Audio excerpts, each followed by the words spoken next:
Assalamualaikum dan salam sejahtera. Bertemu lagi kita di The Hot TV. Bersama saya, Aini Erina, selaku pengacara pada kali ini. Tahukah anda, satu pilihan kecil hari ini mampu menentukan siapa kita pada masa hadapan? Antara leka dan berjaya, disitulah bermulanya kisah ini. Tanpa melengahkan masa, mari kita saksikannya bersama-sama.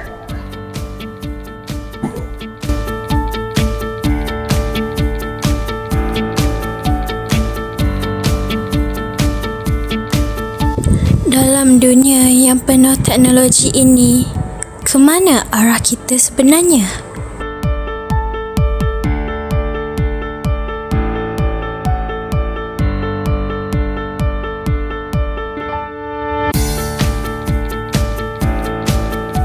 Lagi 5 minit lah, sekejap lagi belajar. Tanpa kawalan, teknologi boleh melalaikan.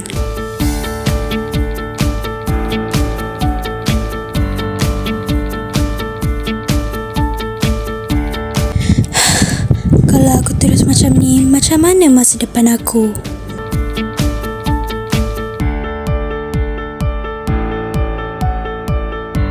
Teknologi bukan musuh jika digunakan dengan ilmu.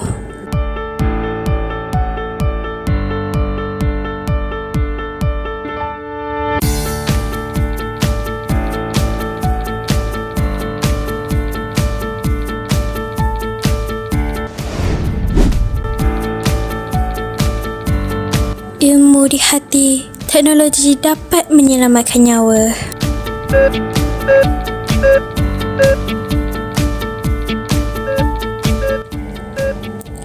Dengan teknologi moden, penyakit dapat dikesan dengan lebih awal.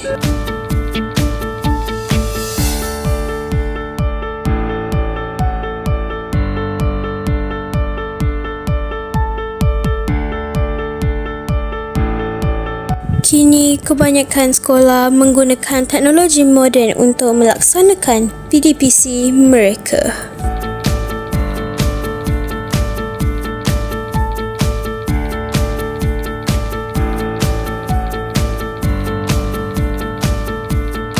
Hari ini, kita belajar dengan menggunakan pelbagai aplikasi digital yang menarik.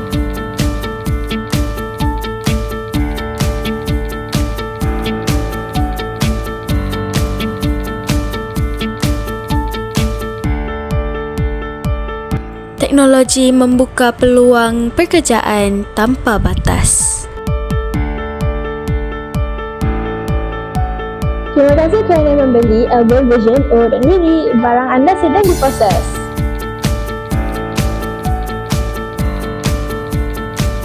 Barang jalan juga dapat dihantar ke seluruh dunia.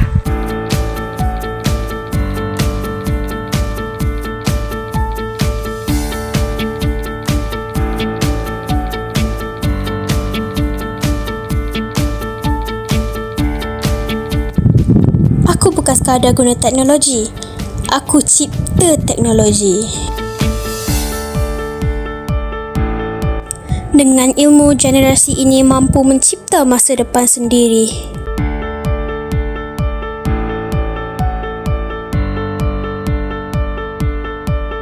Semua ini bermula dari sekarang. Tanpa ilmu, teknologi tidak bermakna.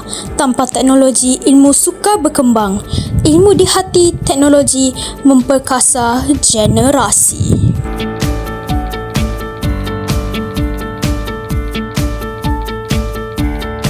Ilmu dan teknologi merupakan tunjang kemajuan, kemakmuran dan peradaban manusia yang saling berkaitan. Penguasaan dalam bidang ini termasuk teknologi moden, penting bagi golongan muda dan masyarakat untuk meningkatkan taraf hidup, kecekapan kerja serta menjamin kelestarian alam. Ia juga menuntut keseimbangan antara kreativiti, etika dan nilai mulia. Secara keseluruhannya, ilmu dan teknologi adalah alat yang berkuasa jika digunakan dengan betul. Ia mampu membawa kemajuan besar kepada umat dan masyarakat moden.